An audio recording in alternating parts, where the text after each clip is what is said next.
The phrase sandwich generation says it all. If you have aging parents and dependent children, you are in the middle. You are the sandwich generation. It's not a new phenomenon, but when you're in it, you feel the squeeze, and that is speaking from personal experience. I'm Patrice Sikora with Foster and Motley's Megan Lyons and Rachel Rasmussen. Megan, Rachel, good to be with you folks again. Good to be with you, Patrice. Always a pleasure. And all right, I just gave a general description here, but Megan, let's start with you. Is there a more definitive one for sandwich generation? Yeah, there's actually an official definition, and that is that there are people roughly between their 40s and 50s who have a parent 65 years or older and probably still are caring for children at home. So they're, to your point, squeezed in the middle of the sandwich. You can take this definition and expand it in various ways because I think we've heard this phrase before.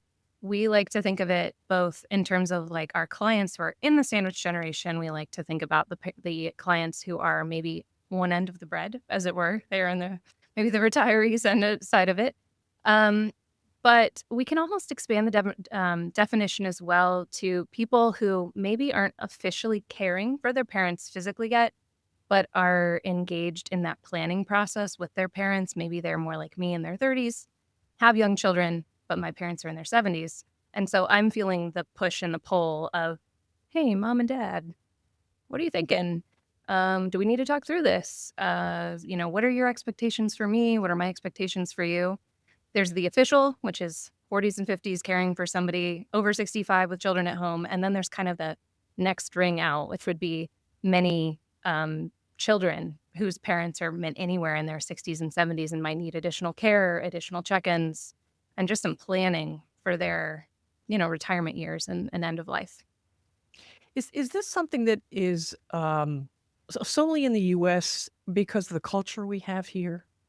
I think it's kind of different depending on where you live, what your family values are. I think also there's a generational aspect to this, or at least that's what Megan and I have observed in client meetings, that there may be certain expectations because this is how someone was raised as they grew up, and maybe they had a family member that lived in the home, and they were elderly and they took care of them. So there could be these expectations, these unwritten rules, whether it's different cultures, different countries, different ethnicities, different religious backgrounds. So many things can kind of weigh in on how one might view your role in the family.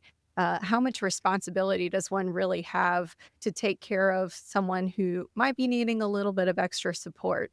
So, Megan and I see this a lot with our clients because, you know, a lot of us are caregivers, especially us females, to be honest. A lot of it tends to fall on us, what for good or for worse. Sometimes the men get involved, but we see that there's probably a little bit of bias there. And yeah, and you're talking about expectations. I don't think we're brought up with expectations here in the U.S. This is something we really need to talk about. And Yeah. I'll tell you from experience, we didn't talk about it, and it came down to, okay, what are we doing now?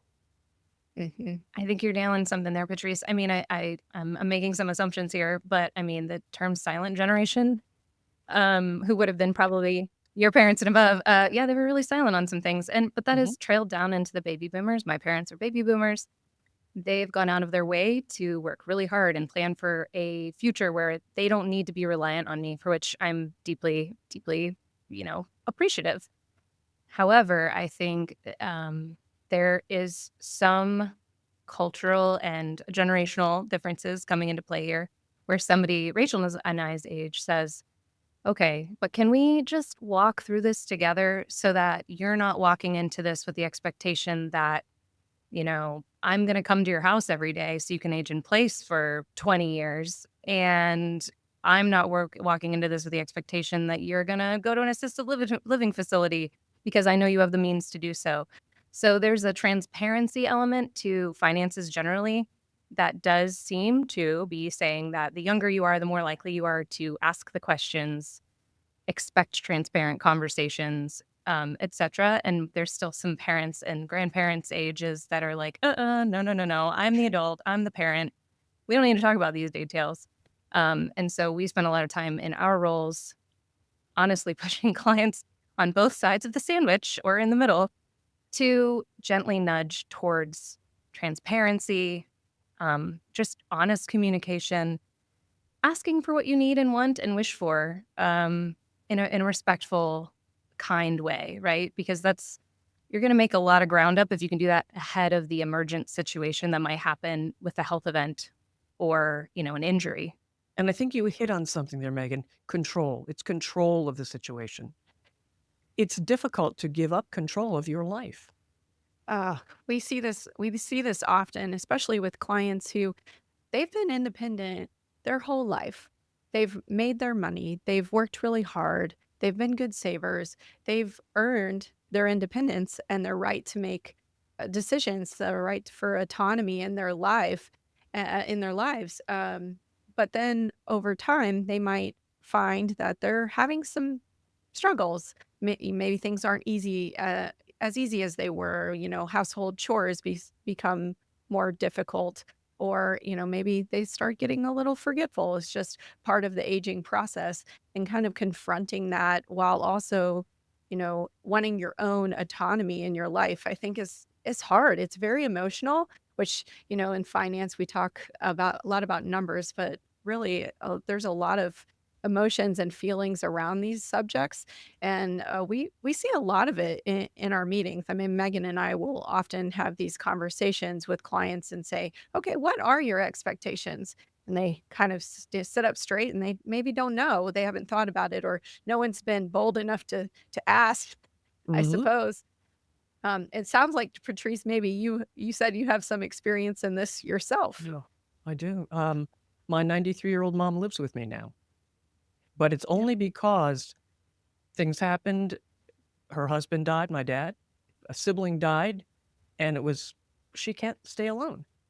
So she is now with me. She's been here almost 5 years. And And that's bringing a new person into your home, and and it's fine. It worked out. I'm lucky in that it worked out. And she had the resources to help it work out. But there are so many people. There was still getting used to each other. No, well, you have your space, you have your routine. We'll come together at certain times. But as time has gone on, more and more is required. And I think the expectations that you're talking about, that's a really important thing to address. What are some of the expectations we need to talk about? Definitely. I think some of the most obvious are going to be types of care, right? So you don't, for most people, thankfully, you don't immediately go from living alone independently, healthily, happily to needing the highest level of care in a facility, right? There's usually a journey along the way. Some people will walk all the way through that journey and they will end their, life at some kind of facility where they're getting a high level of medical care and just general assistance, right? Some people will never reach that, which is great for them. But there's that in between that is hard to define and creates the most, I would say, drama for everybody. So, for example, the first question probably would be, if a parent can volunteer this to the child, this is even better. But a child could ask their parent, do you want to age in place? If so, can we set some parameters around when it is appropriate for you to do so? Is there a time where that's no longer appropriate because it's not healthy, it's not safe?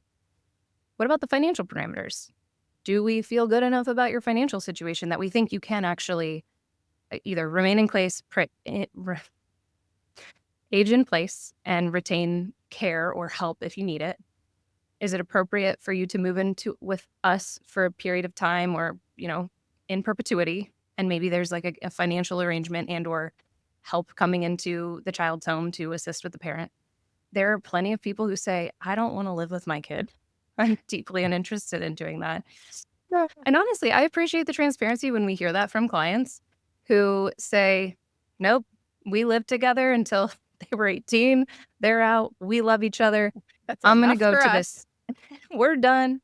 And they choose to go to something more like an independent living facility that has this stepped up care that takes a lot of the weight of decision making off of the child and gives them the peace of mind that like mom and dad aren't, risking a hip injury when they get up to go to the bathroom in the middle of the night.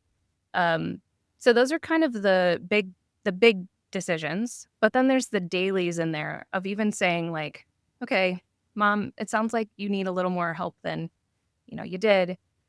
I think I can pop in on you twice a week. Is that adequate? If not, we need to go see if we can find a helper to come in with cleaning around the house. Maybe somebody mows your lawn. Maybe you need more maintenance. Maybe it is truly a nurse who comes in a couple times a week. I don't know. But it's unfortunately a pretty vast array of questions, but you need to start with the hopes and dreams of how do you want life to look and feel like when you're, 60, 70, 80, 90, ideally. And then you need to also work backwards to the child to say, what will your ability be to physically help, to financially help, and to be the person who kind of glues this all together? For some people, the whole lot of ability, and some people, not as much. I love how we're saying child because these are you're an adult. These the sandwich generation, they're an adult. They've been living on their own for a long time, but of course their parents still might view them. I mean, they're still your children, but they're grown up and they're managing their own children, or even maybe there's another generation in there. We've seen the gamut of on that, but it's kind of hard to shake off those family dynamics and having almost a role reversal, somewhat. So I feel like the people who are the caregivers, though, we're not talking about this enough. They have a lot on their plate. Perhaps they're still working and trying to save for their own retirement. And that's part of the reason we're talking about this, because they're feeling pressure from a lot of different fronts. Their own need. Maybe they're still helping their children who they might be adults, get launched in life. Maybe they want to help with a down payment or paying off some student loan or whatnot. And then in the same facet, they're saying, I hope mom and dad or aunt have money for their care, because if not, then it's going to fall on me. And how do I talk to them about that financial aspect without getting in their business and breaching that confidentiality around finances? I think that's a challenge. And how about the siblings? That's another tough spot. I, as an example, I'm one of 6 children, and I Wow. come at the end of the line, actually. I'm number 5. And interestingly, as we kind of look at our roles in the family, age doesn't necessarily determine who's going to be the main caregiver, I think. Um, as we've talked about it with my parents, we've had a relatively transparent conversation that kind of said, hey, next time we move house, which might be sometime soon, do you think we need to plan for potentially having a place to put you, like an accessory dwelling unit, like a basement or a unit outside and a separate apartment that you guys might need to move into? In the case of my parents, I'm lucky they have long-term care insurance. They're not anticipating any need for that. But even though I'm at the end of the line, as it were, all my siblings are in different places, both with Right. their finances, the number of children and responsibilities they have, maybe physically where they live. My sister in California, probably not going to be the primary caregiver through this time period unless she moves back. And I think you hit on the point of being clear with your children is a gift to not just yourself by saying, hey, I'd really like to move in with XYZ child or do this, path of care with this facility. But it's a gift to your kids. Because ideally, if you can do something along the lines of a family meeting, you can get all the kids on the same page. And perhaps it's a financial sharing arrangement of some element if that's needed. Perhaps it's just clarity of like, John goes on Mondays, Karen goes on Tuesdays, Megan goes on Wednesdays, and you have a care system, ruled out that way. And maybe it's just something where everybody's looped in. There's one primary caregiver, but everyone else is available and willing to, kind of spot the primary caregiving sibling when they need help, But if you aren't willing or able to have those conversations transparently, you're just asking for siblings to be fighting down the path. And that is hard to navigate. There's too many emotions involved with that when you're caring for a parent who you all love and are already grieving this next stage for them. even when you kind of know the role, being the eldest, I have a feeling that it's going to fall to me, the only It will, female. honey. It will. So I'm just assuming that it's coming my way. But I kind of saw this play out when my folks were helping my grandparents before they passed on. And they had family meetings with the brothers and my mom, the one female, and they would talk about everything from how is this going to be paid for in terms of care to who's in charge of checking on them. And, I think the people who live the closest, unfortunately, or fortunately, maybe they like having that extra, bonding time. But it seems to be that a lot falls on their shoulders because they have to be there in person. Or if you can't be there in person, how do I arrange somebody to come into their house and help them from afar? And there's all sorts of good resources for that. But for the person who is kind of not living close or further away and they're not the primary, there's a guilt factor that they can experience for not being the one. And we just have to recognize we all have limitations. We have a lot of responsibilities in life. And as long as we can be upfront about what we can and cannot give, then I think that will be better for all. So the family meeting, Megan, I totally agree that that is the way to go. Sometimes those don't happen, though. Well, how about getting documents together? Oh man, Very. what a great excuse to have the conversation. I found that there's a very helpful way to broach the subject. If you're looking at your own estate documents, so when I was meeting with the attorney or when a client is meeting with an attorney to update their documents, maybe they're making their children, who are now adults, executor rather than mom and dad or brother or sister. They're changing their helpers. They're changing their power of attorney. We're changing all of these things up. So it's time for a refresh. That is a good opportunity to maybe bring the subject up. Hey, mom. Hey, dad. Hey, aunt, uncle. I'm working on this. That reminds me, have you done that lately?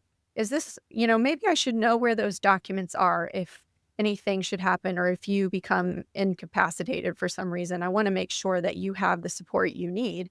And that might help get the conversation going. When you It say, Megan, does. Let me tell you, it does, because that's exactly the tactic I used.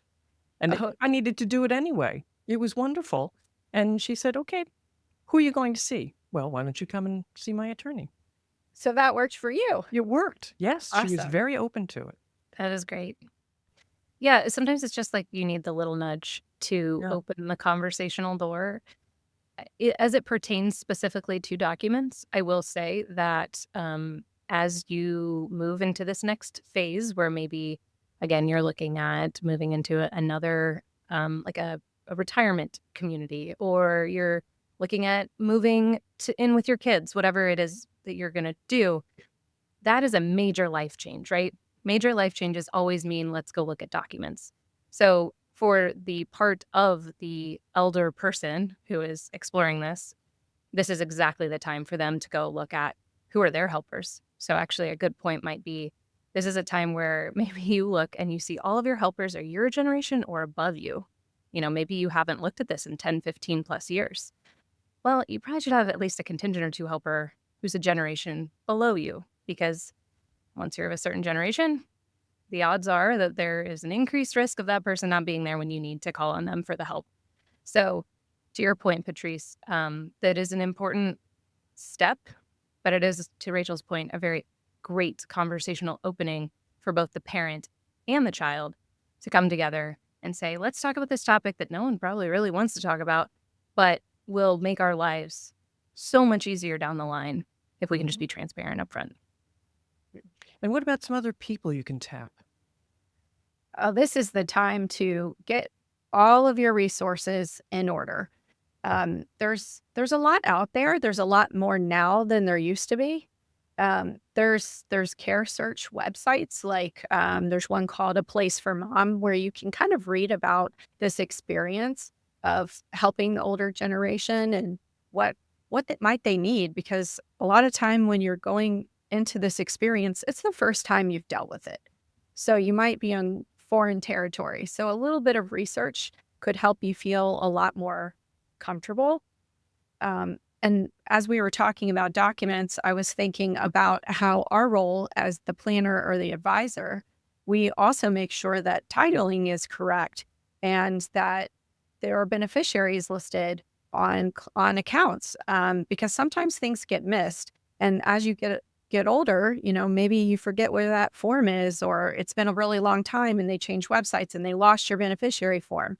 So working with a fee-only planner, like what we do, an advisor, you can kind of double check all those things. So I think between kind of doing some research and at least having somebody help on the finances, that relieves a huge burden. Yeah. And I would add to that, planners are not only good for just the logistical checks and balances and literally taking some of that off your plate, which is, a huge benefit. But we can be like just a safe space to talk. We're not therapists, we're not trying to be therapists, but we can sometimes facilitate the conversation and take some of the tension out by, um, we sat through these conversations. They do often follow patterns. And we can kind of just help facilitate a really healthy conversation, maybe repeated. Maybe this happens over the course of a couple years.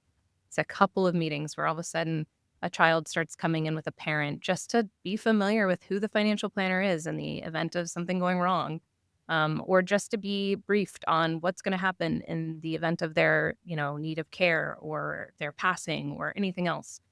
Whatever it might be, we offer not just the support logistically and technically and expertise wise, but I think we just offer a really good emotional space to Mhm. start to work through these things that isn't just, over a Sunday dinner when no one was expecting it. And we don't want this to seem like our family members are a burden or a problem. And we don't want that ever to be the feeling, the dynamic, because we hear often from clients, I love my parents, I love my caregiver, I love my aunt and uncle, whoever it is that they're taking care of.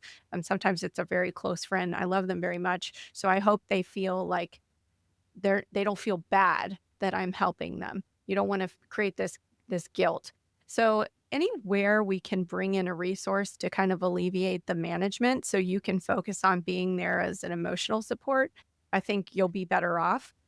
Whether it's a professional care management group, there's basically these companies that will assign someone to your person, and they can go to doctor's appointments, they can help manage their social worker, they can help manage the medications, and do we need to hire some help with cleaning and stuff. So that way you can spend more time with your loved one and less time on the management and the day-to-day drudgery. It's sometimes enough to handle one household's worth of work. You put in another and it becomes a lot. So to that end, if you're on the upper end of the generation and you're thinking about how can I make this easier or how can I start planning for this, one of the kindest things that you can do for your family is to downsize your stuff. Oh, please, yes. We Yes. we have so much stuff. We accumulate this stuff over the years. I remember my folks gave me this big box when I moved back to Ohio, and they said, "Here's all your stuff we've been holding for you for years." And I thought, "Oh my gosh, do I want this trophy from third grade basketball? Probably not." I love that you love me this much, but it's okay to let some of this stuff go. So, a book I like on this is the Marie Kondo, what's it called? The Magic Art of Tidying Up or something like that. I probably butchered the name, but the idea that you can let your stuff go, it's okay, it's made the gift, or maybe you want to give a specific piece, a piece of jewelry to your granddaughter, or somebody special. Say, I want you to have this now. I want you to enjoy it now. And maybe they will. And sometimes, unfortunately, they say, oh, I don't really want that thing. But start downsizing if you can. And may I just throw in a little note here? If in fact you still use cash and you get coins, do not put them in bottles. When my dad died, he left us with, I can't tell you how much money it came to, but every time you turned a corner, there was another bottle with coins. And you had to take those coins to the bank or to the coin machine. Let me tell you, don't do it, please. Just don't do it. Oh, I'll tell you funny on that. I knew somebody who she passed away and she had hid a big hunk of gold nugget like in a pipe. And they Pipe. found it and they said, "Well, I didn't know this was here."